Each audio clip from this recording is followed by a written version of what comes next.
All right, so we're gonna get Stanley Lucas together today.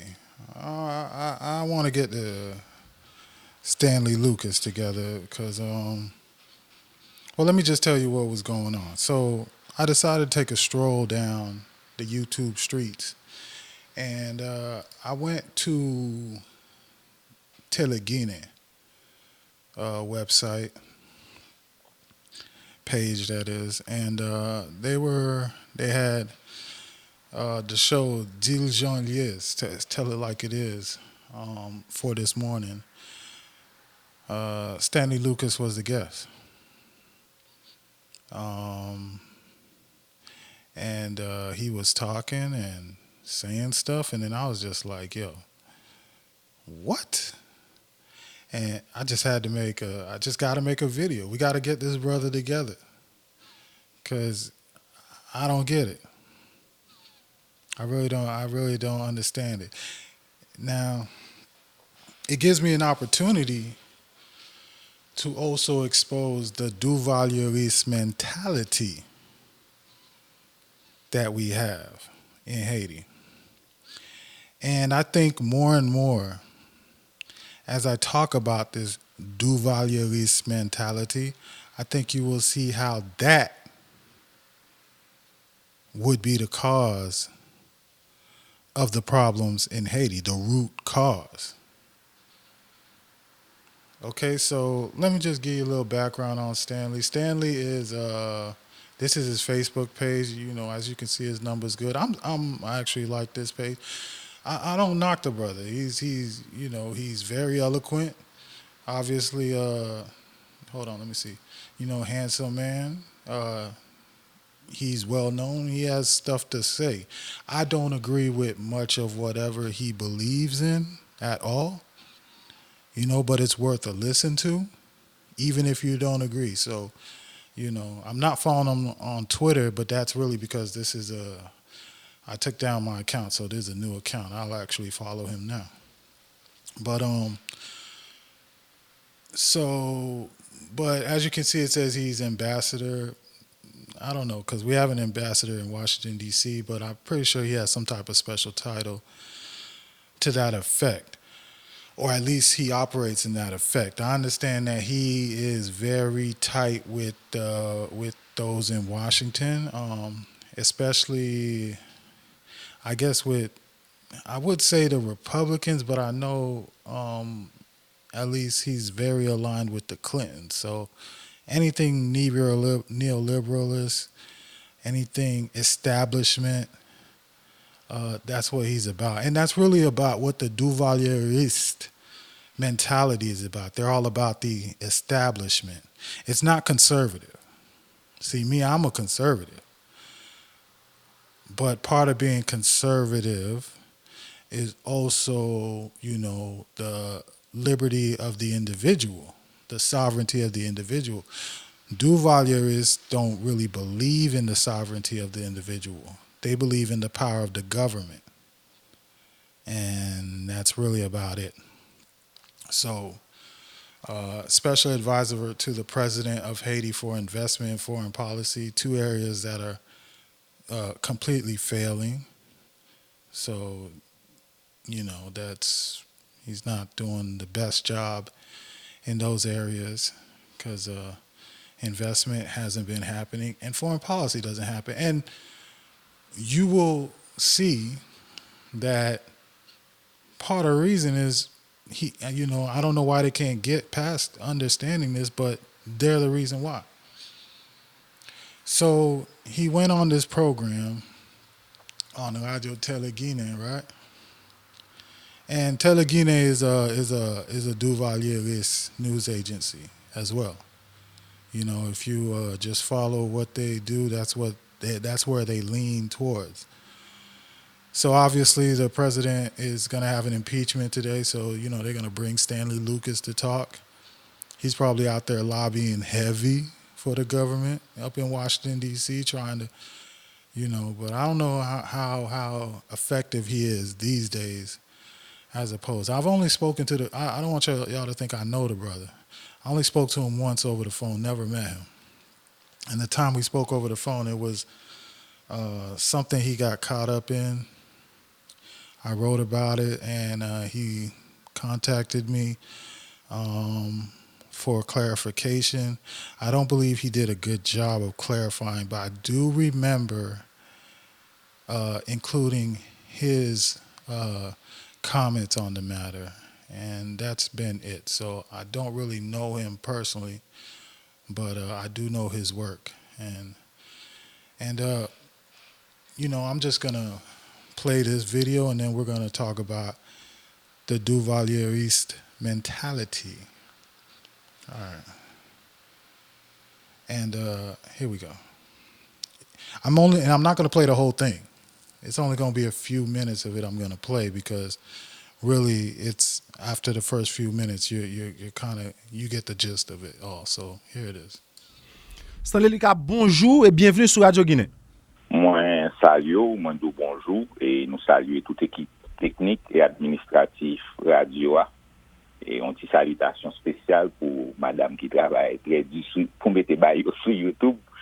Et puis, nous saluons tout auditeur Radio Guinée, que ça qui en dedans et que ça qui dehors pays. Ou t'as regardé dans mise en contexte ça, donc son situation économique, socio-économique extrêmement difficile, quelques jours avant réouverture et l'école là, et nous tout en dedans saison cyclonique. Bon, j'en suis dit là, situation économique là, malouk, et c'est pas par accident que situation économique là pas bon, grand pile misère, grand pile grand goût dans le pays, et ces résultats et violence politique que nous faisons en dedans pays pendant 18 mois. Et ça nous perdu avec violence pendant 18 mois. Là, prend à peu près entre 5 ans à 6 ans pour nous reconstruire côté nous avant violence. Même nous-mêmes, dans la radio Guinée, et nous perdu presque $200,000 américains dans la violence. Donc, l'on fait calcul là. All right, so he's talking about Haiti's in a precarious position because in the past 18 months, there's been, he calls it political violence, but he's really talking about the protests on the street. You know, he calls anybody who protests against the government is lavalas to him. So, but I'm gonna explain that a little bit more. Let's just hear a little bit about this. But 200 million was lost in these protests. How? Where? Where you see 200 million lost, Stanley? I don't get it. Like, where does this the country brings in only 325 in tax revenue. Only 325 million in tax revenue. So you're saying, I mean, I don't know where he's getting this number from. He would have to clarify, but Teleguine is not going to ask him to clarify. You know, that's not what he's there for. But let's listen to a little bit more. Et en 2018, si pas de violence, nous avons fini en croissance économique 3,4%. Right there, he's saying if there wasn't these protests, we would have an economic growth of 3.4%, and that's laughable. Utterly laughable. And a serious journalist hearing this would be like, how? Like how? Let's look at a few numbers. Let me tell you guys this. 3.4% economic growth is growth. Anything below 3%, really anything about below 3% is not growth. It means your economy cannot keep up with the population when you start talking below the number. The threshold is actually maybe 2.4, 2.6, but you know, for argument's sake, anything below 3% is not growth. You know, you like 3%, 2.6 to 3% is the economy is maintaining. Above 3% is growth. He's saying, despite no agricultural production, despite no production of any kind, despite a debt of Petrocaribe that has to begin to get paid, despite no real investment throughout the country being done, we would have had economic growth in Haiti. Here's how rare economic growth in Haiti is. Like, this is for the past decade. All right, let me lift this up a little bit. This was the last time we had, this actually was the last time we had economic growth, which was 4.3. This was in 2013. The prime minister was Laurent Lamont, president was Martelly, and they were there was a lot going on spending of the Petrocaribe money during that time. So there's going to be some economic growth when that kind of money is being spent and invested. But as you can see, it's not very significant on the wings. This was the year after the earthquake when there was billions being put into Haiti. There was a lot of NGOs in Haiti. There was a lot of news cameras in Haiti. So there was some economic growth on that year. But as you can see, the year of the earthquake, a very sharp dip. And then before that, 2009, under Preval, we had 3. So these were 2 years of growth right here. And I explained those 2. And this is because Preval has good governance. And anybody who knows me knows I believe Preval is one of the best presidents ever. He successfully, after his terms, let power go. And during his terms, things weren't that bad.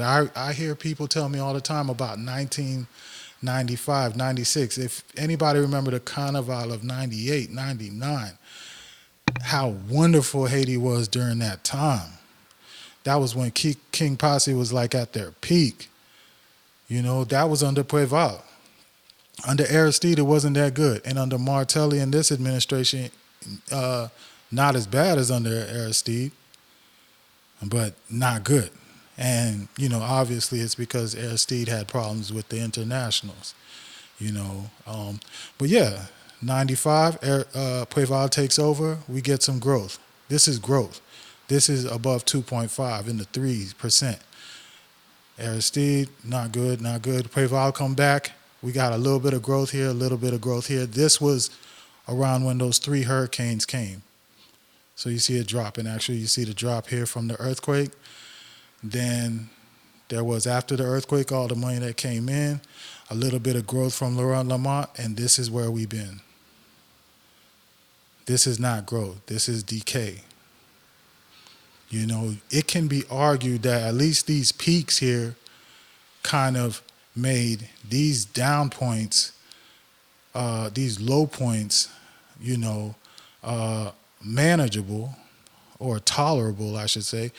But this consistent below the threshold of economic growth is a problem. And he's telling you, he's telling the country, and really he's only speaking for the blonde though. He wants the white folks to hear this, that he's out here saying this. That's what it's all about. These are internal messages that's going on. This ain't the real people.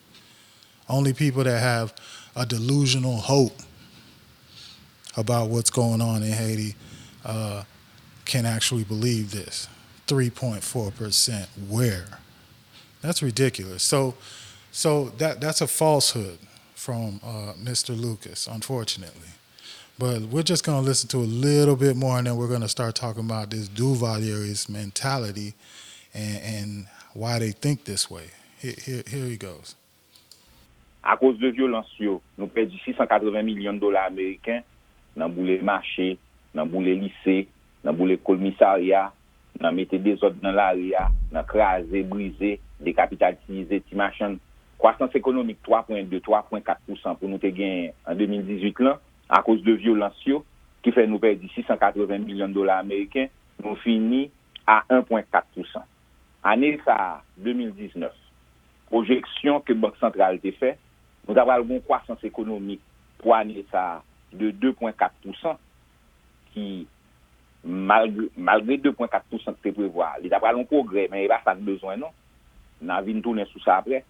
Croissance économique que Banque centrale te prévoit pour 2.4%, soit regarder dernier rapport Institut haïtien des statistiques, qui montre qui genre violence là affecté le tourisme, le transport, l'agriculture, la construction et la criée, nous allons finir une croissance économique négative de 0,4%.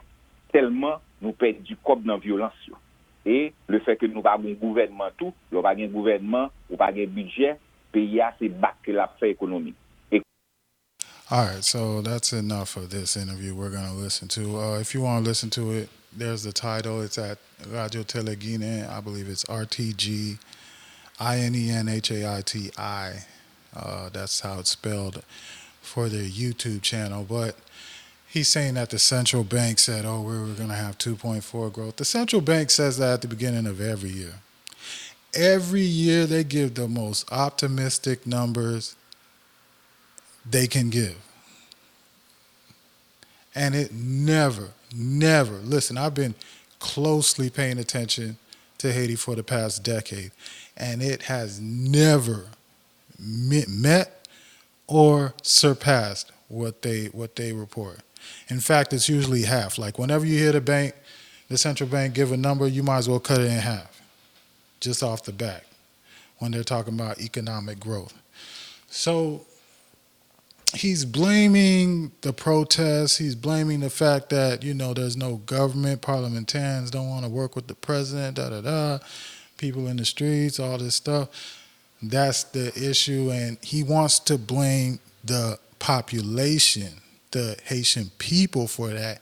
And herein lies the root of Duvalieriste thinking. The way the Duvalieristes think is that the people deserve nothing, deserve no respect, and have no voice. And if they are protesting, they're wrong. It's not the government that's wrong. Now, see, for us who may have had an American upbringing, or you're a younger Haitian person who did not live under that type of regime, we understand democracy. We understand that the power should be for the people, and the people are what put those in power, and those that are in power are to serve the people. But for Duvalieristes, they believe if somebody becomes president, if somebody is in the government, what they're saying is the word of God. Amen. That's what it is. What they want to do is divine and given by God. That's the mentality of the Duvalieristes. And they disregard whatever the people want, whatever the people say. And that's why we have the problem in Haiti today. Rather than a president trying to be bold and egotistical and rule with an iron fist against the opposition, they don't even take the opportunity to try to work with those who may oppose them. They don't take that. They don't even want to listen to that. It's my camp against yours. And we know what the motto of our country is. Unity is strength. But that's not what the Duvalieriste espouses. Look at this quote by Jean-Claude Duvalier. It is the destiny of the people of Haiti to suffer. When you have that type of thinking, that this is what the Haitian people deserve, this is who they are. If they protest, it's because that's their nature. It's not because they have a real meritorious complaint or reason for protesting. Then, this is the problems that we get. We got people that can't listen to opposition. We got people because they're bigots, because they look at somebody who's poor, somebody who's in the street, who's voicing his opinion or her opinion, and they look at them as if you should not have any, what you want is not credible. That's the Duvalieriste thinking. And that's why, the brother could go on to the radio and can say that It is not the people that have all the power. It is not the people that have all the money. It is not the people that have all the guns. It is not the people that have all the security. It is not the people that have all the exits, ways out if there's a coup in the country. It's not them that is to blame for the situation in Haiti.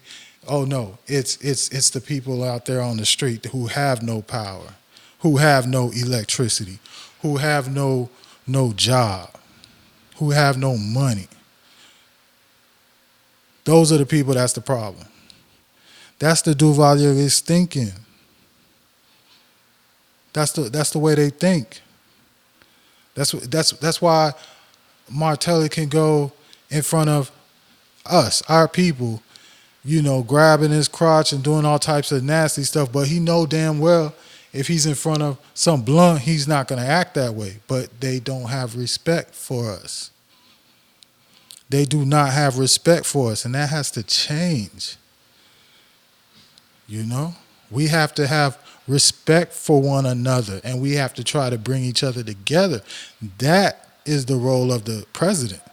That is the role of the government.